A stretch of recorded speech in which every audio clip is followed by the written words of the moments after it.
Il se passe de drôles d'histoires dans nos quartiers, surtout quand il s'agit des biens appartenant à un géniteur vivant. Ces enfants issus d'une même mère ou de différents lits réclament leur part pendant que leur père géniteur est encore en vie.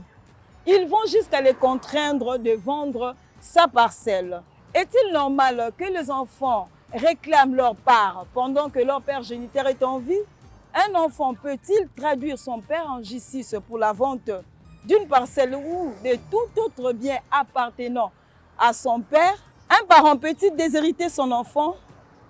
Les enfants nés hors mariage peuvent-ils bénéficier de mêmes avantages que ceux nés dans le mariage? C'est quoi l'héritage? Le débat reste ouvert.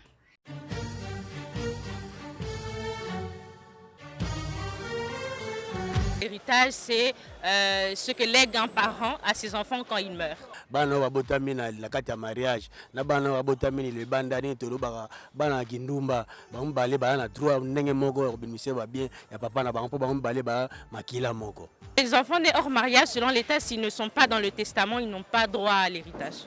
Papa saki befo asomba lopango na ye biso toyo kokuta papa eza lokola ndenge tolobaka mwana yekola kosomba kwanga ntango papa aza na bomo nakotela papa te papa saki vi na ye nga mpe na vi na ngai soki papa asali shwa na ye ateka po atinda nga quelque part wana ekomi makambo ya papa me nga nakoimpose papa te aza na droit soki aza mineur mais soki akomi majeur loi ezopermettre te ezopermettre au moins kaza ya mineur et que papa azozwa baresponsabilité na ye te wana nde akofunde pour abandon d'enfant mais soki akomi dia majeur d'âge surtout soit l'équipe 25 ans akoki koréclame eloko te pa papa na ye.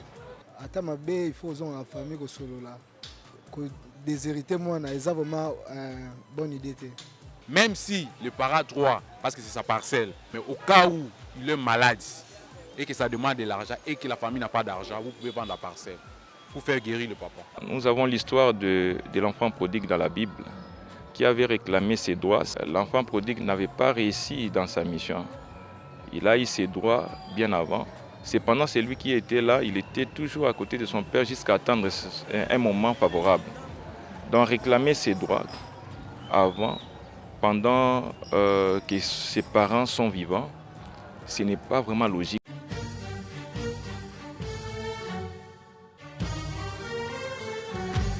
Est-il normal que les enfants réclament leur part du vivant de leur père géniteur? Quelles sont les obligations des parents vis-à-vis de leurs enfants? Les enfants ont-ils des devoirs à accomplir vis-à-vis de leurs parents? C'est quoi l'héritage? Les enfants nés hors mariage ont-ils le droit de bénéficier des biens laissés par leurs défunts géniteurs?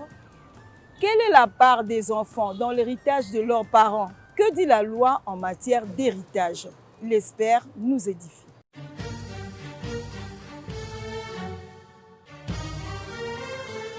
Ne veut pas réclamer leur part du vivant du père. Le patrimoine appartient au père.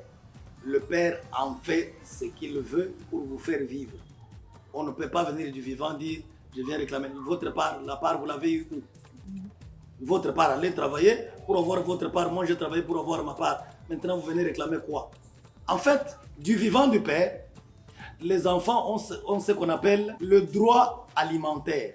Et les parents ont ce qu'on appelle l'obligation alimentaire. L'obligation alimentaire, c'est quoi? Ce n'est pas la chikwangelerie. En droit, on appelle l'obligation alimentaire l'obligation qu'a un membre de la famille de pourvoir aux besoins vitaux de l'autre, les besoins vitaux auxquels celui-là ne peut pas donner satisfaction par son propre travail. Ce n'est pas seulement les enfants qui ont le droit à l'égard de leur père, mais l'obligation alimentaire est réciproque. Le père, s'il n'a rien, il ne sait pas pourvoir à ses besoins, il peut aller aussi vers ses enfants pour réclamer que les enfants le prennent en charge. Ça oui, on peut venir réclamer, mon père a de l'argent, moi j'essaie de me démener, je n'arrive pas à survivre, il a l'obligation. Ma mère a l'obligation de m'aider à subvenir aux besoins auxquels je ne peux pas faire face par mon travail. Également, mes frères et sœurs ont cette obligation. L'obligation alimentaire est réciproque dans la famille et la loi énumère qui sont créanciers et qui sont débiteurs de cette obligation alimentaire. On peut se limiter là. L'obligation alimentaire, on peut réclamer en justice. Donc, un père travaille, il abandonne son enfant. Une mère abandonne son enfant. Ou l'enfant abandonne ses parents qui sont vivants, qui n'ont plus de moyens. Ils peuvent aller en justice, réclamer leurs droits alimentaires. Et la justice va condamner le créancier de ces droits alimentaires. C'est ça qu'on appelle la pension alimentaire. On peut condamner le père. Et l'exécution de cette condamnation-là, l'enfant peut aller au service, on lui paye sa part. Le père est commerçant, l'enfant peut aller chez le fournisseur, prendre sa part. Quand la justice a décidé, la pension alimentaire est réclamable devant la justice. L'obligation parentale à l'égard des enfants, l'obligation d'entretenir ses enfants. On a l'obligation de les nourrir, on a l'obligation de les former. Former, ce n'est pas seulement à l'école primaire, secondaire, on peut les mettre dans un garage, là où ils doivent apprendre une profession qu'ils peuvent exercer. Lorsqu'il a des moyens, l'enfant peut aller dire « Mon père ne m'a pas envoyé à l'école. Il a de l'argent, moi j'entre dans ce garage-là, il va payer. S'il ne veut pas payer, on condamne le père, le garagiste va être payé sur le salaire du père ou sur le fonds du père ou de la mère qui se trouve quelque part. Quand quelqu'un meurt, l'obligation alimentaire, la prise en charge qu'il faisait avec son patrimoine, se transforme en droit successoral. Parce que si les héritiers, les enfants, n'héritent pas, comment vont-ils continuer à vivre? Parce que quand il était vivant, il les prenait en charge. C'est la continuation de l'obligation alimentaire qui se transforme en succession. L'héritage, c'est le patrimoine d'une personne décédée passe de lui à ses héritiers. Les biens d'une personne décédée qui sont récupérés par les personnes vivantes de sa famille. C'est bien l'ensemble, c'est bien là qu'on appelle succession, on appelle héritage. On peut dire une grande succession, une petite succession, une succession opulente, hérédité. Le droit alimentaire se transforme en droit successoral. Et donc, du vivant du père, il peut faire des libéralités, des dons à ses enfants, comme il peut le faire à d'autres personnes. Il peut aussi, au moment du décès, léguer ses biens à qui il veut, mais quelqu'un ne peut pas venir dire non, je viens réclamer mes biens. Non, l'enfant n'a pas de biens dans les biens de son père ou de sa mère, non. Ce sont les biens du père et de la mère. Il peut les donner.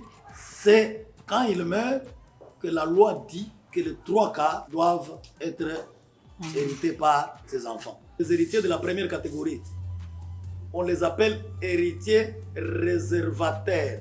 Leur part là, ça s'appelle réserve successorale. Personne ne peut y toucher. Si vous avez touché à ces 3 quarts là, ils ont le droit de vous poursuivre partout et de récupérer ça. Même si leur père ou leur mère qui est décédé là, vous avez donné ça en libéralité. C'est là qu'on appelle réduction de libéralité. Je vous ai donné les biens qui dépassent les 1 quart, qui atteignent les 3 quarts réservés à mes enfants. Lorsque je meurs, mes enfants peuvent vous poursuivre. Et non, non, notre part est là-dedans. La justice va réduire ce que vous aviez reçu en libéralité là pour que les enfants aient leurs 3 quarts. Les enfants, 1, nés dans le mariage, 2, les enfants qui sont nés hors mariage, mais affiliés du vivant de leur géniteur qui est décédé. L'affiliation à titre posthume est reconnue par la loi. On peut reconnaître un enfant, c'est l'enfant de tel, vivait telle part. Mais si c'est après le décès, il ne peut pas être reconnu, il ne peut pas venir, il ne peut pas être appelé à la succession. Pour être appelé à la succession, il faut être affilié du vivant de son père. Alors maintenant, ils ont les maisons, ils ont des biens, ils ont des véhicules avec leur mère. Maintenant, quand le père meurt, ils laissent les biens là, ils viennent maintenant en famille, ils disent non, nous sommes l'enfant de tel, nous devons partager les biens qu'il a laissés ici. Mais les biens qu'il a laissés, d'où vous venez là, sont partagés avec qui? C'est-à-dire que la veuve ici, c'est que mon mari a un enfant tel part. Cet enfant-là est dans une maison achetée par mon mari. Il vit là avec sa mère. Et donc, lorsque l'homme meurt, quand on commence à associer ses biens, on ne va pas oublier ces biens-là. Parce que sinon, ces enfants-là viendront, ils prennent les biens qui sont ici, ils vont ajouter aux biens qu'ils ont laissés là-bas. Et ce sont les enfants qui sont dans le mariage ici qui seront lésés. Parce que les autres seront venus prendre leur part pour aller ajouter là-bas. C'est pour ça que le législateur dit que les enfants doivent être affiliés du vivant de leur géniteur, du conjoint prédécédé. Alors à ce moment-là, on connaît où ils vivent, où se trouvent les biens de ces conjoints-là. Ce n'est pas après le décès. Et les enfants adoptés par celui qui est décédé sont ces enfants. Ces enfants font partie de la première catégorie des héritiers. Je suis à l'article 758 du Code de la famille.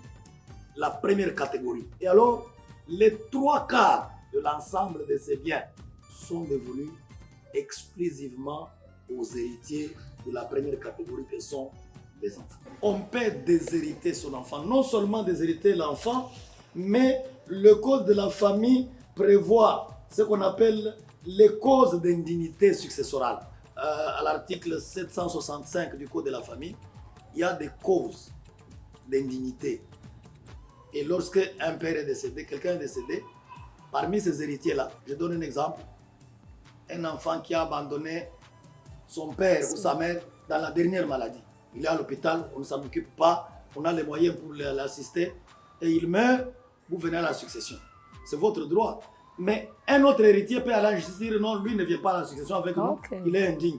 Pourquoi? Il va évoquer la cause d'indignité. Quelqu'un qui a accusé injustement les défunts de son vivant pour une infraction qui peut l'amener à la condamnation. Alors une infraction qui n'est pas vraie, une dénonciation calomnieuse. À ce moment-là, la personne meurt, dit non. Il ne peut pas venir, il y a des causes qui sont énumérées par cet article, il y en a 6. Donc on peut évoquer l'une ou l'autre cause pour que l'héritier, même s'il est héritier, normalement, il soit indigne.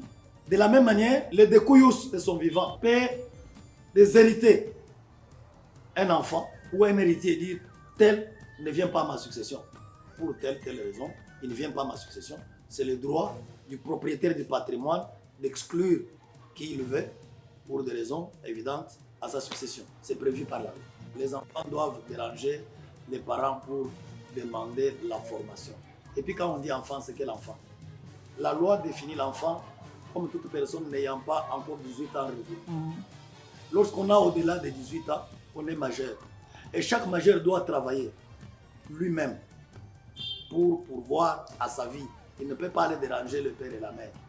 Et si les parents prennent en charge les enfants qui sont en pleine formation, même au-delà de 18 ans, c'est par amour, c'est par obligation, comme je dis, de pourvoir à leurs besoins. Mais un enfant ne peut pas aller dire, bon, moi je ne fais rien, je vais aller danser, donnez-moi de l'argent comme l'enfant prodigue de la Bible. Dit, donnez-moi la part de mes biens qui me revient. Non, ça n'existe pas. Même le partage d'ascendant, le père peut partager ses biens de son vivant. Il peut. C'est une possibilité, c'est de sa volonté. Ce ne sont pas les enfants qui peuvent dire non, partagez-nous les biens. Non.